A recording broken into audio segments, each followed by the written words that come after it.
As INFJs, we have immense power to change the world around us, but our biggest hindrance is when we are not trusting that power, when we still have doubt that this is not good enough, or it's not welcomed, or it's not as powerful as it actually is.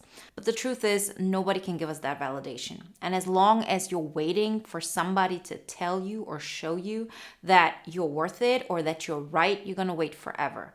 Because one thing we as INFJs can do is bet on ourselves. This is in our DNA. This is how we're set up. We're able to maintain one perspective, one narrative, and not get taken off course. And I mean by anybody. If we really decide to, we can hold on to that version of ourselves for the rest of our lives.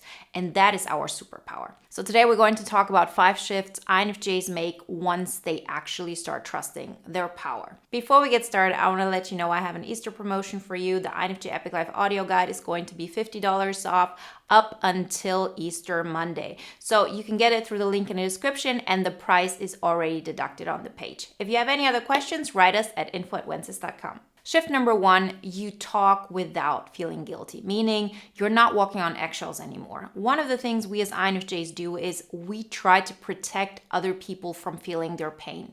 We're protecting them from the truth, so to say. We know something that they're suffering internally, we know an insecurity of theirs, and therefore we're holding ourselves back. And the intention is, of course, coming from a good place. But this is happening because we're focusing on their energy. We're focusing how they are going to feel this, how they're going to perceive this.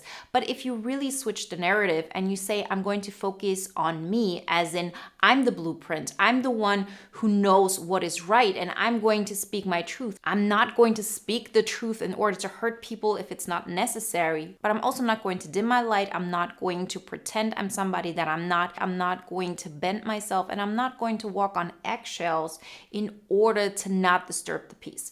Because if you really think of it energetically, why this hurts us so much is when we're open to other people's energies, we feel that pain. This is not just an intellectual thing. When you say something or you act in a way, it doesn't even have to be something direct, just like you showing who you are, or you showing up in an essence that by default triggers somebody.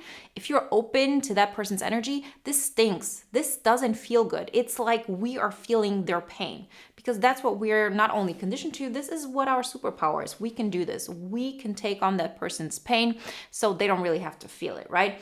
And so very often we shy away from that, from actually saying what is on our mind or living it out, so to say, not hiding it. But once we really start trusting our power and we know that we're actually the standard, we're the ones who are going to set a tone of this is what inner peace looks like. Right? Because that's what we're aiming for. We're creating inner peace for ourselves. And then we're saying, I'm not going to let anybody or anything disturb this inner peace. And I'm not even only doing this out of a selfish reason. This is actually coming from an altruistic place. Because when I protect my peace, I inevitably show people what it means to be in peace with yourself, and I allow them to choose if they want to get in alignment with that or if they want to get out of the way. But if you're constantly bending yourself in order to protect somebody, then if you really think about it, we're doing this because we're not trusting our power yet. Otherwise, we would say, yeah, it might sting them, but it's still a price worth paying if the alternative is that I have to betray myself. Right? You have to know that first and foremost, I have to put the oxygen mask on me first. That's the only way it works. I've tried it out every other way. It just doesn't work. It doesn't get any results in the long term for nobody. If you bet on yourself, if you bet on your inner peace, and you define that this is the standard, you trust your power, things are going to start changing around you. But you can't wait for somebody to tell you you're good enough, you're worthy enough. This is what we INFJs are able to do that most other people are not able to do. We can create that inner peace for ourselves without waiting for that confirmation. And because we're the only ones who can probably do this, this is exactly what we should do, because this is what we're made for. Number 2, you stop trying to prove your kindness. You just live your truth. As INFJs, we do a lot of things out of altruistic motives. This is just what our internal compass is telling us to do. But so often it gets misunderstood. People underestimate you. They either think you're selfish, you're self-absorbed, you're out of your mind, delusional, whatever it may be. And what do we so often try to do? We try to make the other person understand. We're like, look, I'm giving you access to all of my energy. Look, I don't have anything to hide. I'm not a threat. Please just look at me and realize I'm not somebody who wants to hurt you. And what happens? You're going to get attacked even more. Why? Because this in itself can only be done by somebody in a lot of power. If you're able to allow yourself to be that vulnerable, it is triggering to people because you're saying, like, I'm not going to die from this. Like, you can put all your blame on me, I'll be fine. So you can't convince people that you're not a threat, because the reality is you are a threat. What you decide to do with your power is on you, but you are a threat. You are a powerful being if you really stand in your truth. And so trying to explain to other people that you have good intentions isn't going to land. And people are going to think of you whatever they want to think of you. They can think of you that you're an angel. They can think of you that you're the devil. They can think that you're completely out of your mind. You can't really change anything about that, whatever you try to do. But you'll be surprised how many people will actually come around when you are living in your truth. So for the longest time, I was building this channel. I was, making choices in my life, and it didn't look like I was doing anything specific from the outside. But at some point, people who want to come around because you're living your truth. You're choosing one path. And then after a while, when people don't feel threatened because you're not really bending yourself, you're not trying to prove anything or whatever it may be, they actually start to see the truth of you, and they start seeing what you're doing this for. So it's one thing for me to try to prove to somebody that I'm kind. It's another thing, for example, of me dedicating my life to this channel, which in itself is a sign of, this is what I care about. I want to help other people. Like, I can try to explain it to another person as much as I want, but in the end of the day, it's the choices that I make that will make people reconsider or consider or whatever it may be. So when you start trusting your power, you stop trying to explain yourself, no matter how it looks on the outside. And this also includes that you're okay with people thinking you're not a good person. Like, why you're doing certain things. You know that you have a good heart. You know that even if you make mistakes, you're trying to correct yourself. And that's all that matters. So when you start trusting yourself, that is a shift that automatically happens, and you never look back. Sign number 3, you let your success be visible instead of apologizing for it. So I personally have diminished my success outwardly for a long time, and I had my reasons for it.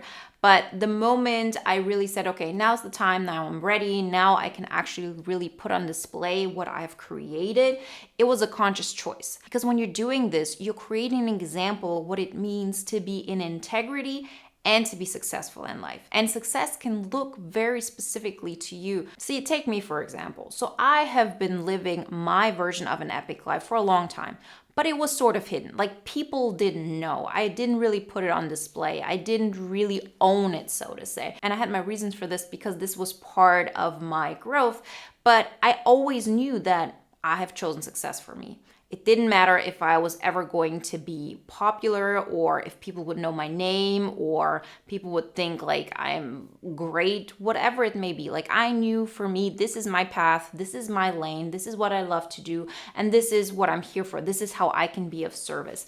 And so for me, there were so many aspects where I knew I have won on so many levels, and there are probably so many people with millions of dollars and millions of followers and whatever they want to think about, whose life doesn't even compare to mine, because they don't have this inner peace of I'm living my purpose. And so it's one thing to know this for yourself, but when you're ready and trusting your power, there's also a point when you are owning it. So you're not minimizing it. You're showing this as an example of this is possible too. You can live out your purpose, be successful, and claim this as an epic life. Like, I'm winning in life. And I'm winning it because I'm doing it with integrity, because I'm doing it on my terms, and I'm doing it the way I want. And that is the most important thing. We can be a template of what it means to live in alignment. And that is the biggest wealth you can have anyway. So there's no need to make your happiness or your success less visible because you feel like if I show this to people, then there's going to be a contrast between what I have and what they don't. Like, it's okay. Like, show them that this is possible. You'll see how many people inevitably will feel like they have the right to aim for this as well. But if they don't see it, they don't think it's possible. All they're being shown is you can either go for money, success, and selling your soul, or you can have a very simple life where you just, get rid of any happiness or anything that allows you to feel abundant. And there is a third way, and we're here to be a blueprint of that and how that looks like for everybody in our lives. So I really encourage you, trust your strength, trust your power and live it out. Don't hide it. Be an example for people, and you'll see how many people gratefully accept it. It's not like they say it, but I've seen it with my friends. I've seen it with, family members. I've just seen people around me blossom just by me openly declaring, this is who I am and I like myself. And, I'm winning in life because I'm doing it on my terms. And it's a wonderful thing. And so I really believe this is one of our superpowers as INFJs. And when you really start trusting your power, that's such a nice side effect, because you don't need people to actively tell you, oh, thank you, you're allowing me to be myself, but you feel it. And that's all that matters. And every single time you see that somebody is opening up when before they stayed closed because you were the one who did it first, it's every single time a little bit of love that gets back into your system. And yeah, I contributed to that. Shift number 4, you stop saving people and you start inspiring them. So this is a big one for me, and I learned this only through incredible pain. So I hope that you can trust me when I tell you, you don't have to do this. You don't have to go to such immense pain points like I did in order to realize that. Hopefully you trust me and you can just take my word for it and, my life's work as an indication for that. So I have always tried to save people in my life, meaning I was the crutch to people. I was always attracted to people who had immense personalities. All my friends are, artistic in one way or another. But there's always so much pain within them. And I was always there to kind of be the crutch for them. I took the blow when they couldn't really, stay in their alignment. I kind of allowed them to stay in their negative space and just pretty much telling them you're good the way you are. And the problem with this is, and I've said this in many videos, is you can tell a person, even through your behavior, you're a good person and that you're worth it and whatever it is. But what they're seeing is that you're giving up on yourself. That's what they're seeing from you. So no matter what you say, who you are, what you embody, that's always the main thing. Always. And it cannot lie. So if I'm giving up my essence, so to say, if I'm bending and I'm making myself smaller and less significant or less inspiring or whatever it may be, I just dim my light so my friend feels better. I've had this with my best friend who's an INFP in college. That happened all the time. I kind of wanted her to take the spotlight. So I made myself smaller to kind of lift her up. The intention was good, but of course it comes from codependency in a way of okay, if I do this for you, then you're not going to abandon me and I will be worthy, right? Because I'm useful. So, but the problem with this is you're not really teaching that person to trust themselves. You're telling them, I need to give up who I am so you can function. And even if they don't get it consciously, subconsciously people get it. And that's why people so often, when you're in that situation, they are not really grateful to you, although you think they should be, because they know that something is not right here. So if you're being a crutch to somebody who's not really happy with themselves or is healthy psychologically completely, what they do is they actually go even more into their self-destructive behaviors, because every single person has a benchmark of this is how good I allow myself to feel, right? And so let's say that person, if you're not there, is at a 3 out of a 10. And when you come in and you lift them up to a 5, they're going to do even more self-sabotaging behavior to go back to the 3. That's just nature. That's just how it works. I've tried it. It's unfortunately what it is. And you also know when I leave, they're left to their own devices. So they haven't really learned to do that by themselves. On the other hand, if you say, no, they're maybe at a 3, but I'm at a 5 and I'm not going to make myself smaller, I'm not going to diminish my energy from a 5 to a 3 in order to be able to assist them and lift them up or whatever it may be. But no, I'm going to stand in my full power. And right now I can be a 5.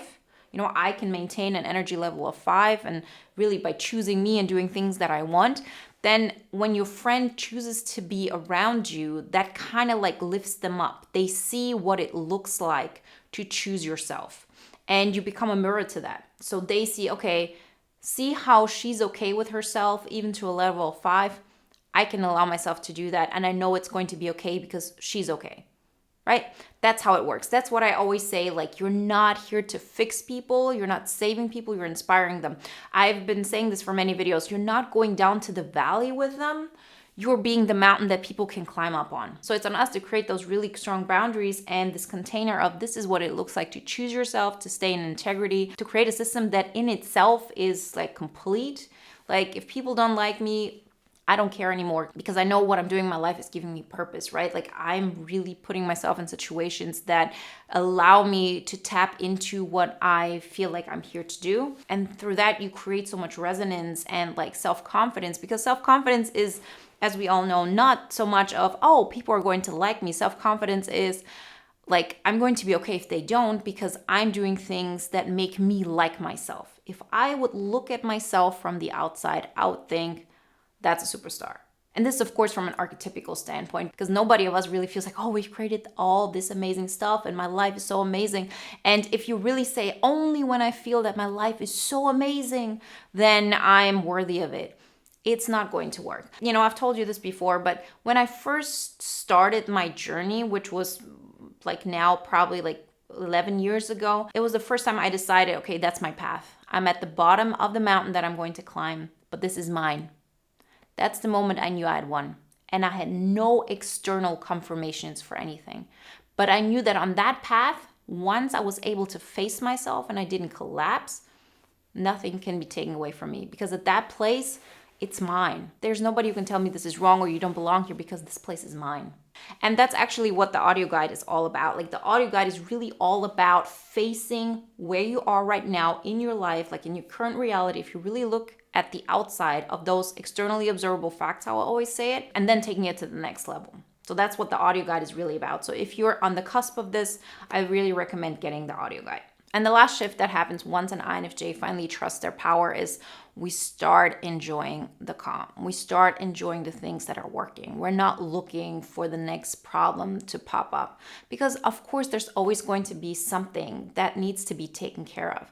But if you have gotten into the ocean over and over again, and every single time you swim back to shore, you can trust yourself that you're going to be able to make it the next time around as well. The more you trust yourselves, the more steps you take towards becoming the person that you really are, the more you trust that anything is figure outable, right? I forgot who that expression comes from, but in this case, it's just perfectly applicable. Everything is figure outable. There are going to be tragedies in our life. We're going to lose people. This is inevitable. This is life. Like, you know, things end. But when it comes to being okay with who you are and becoming the person that you can be proud of and the person that you respect the most, like, you know, there's only one path forward and you're the only one who knows what that is. And that will include failures, you know, that will be failure, but every single time is a lesson learned. So the more often you can really trust the process and that you can trust that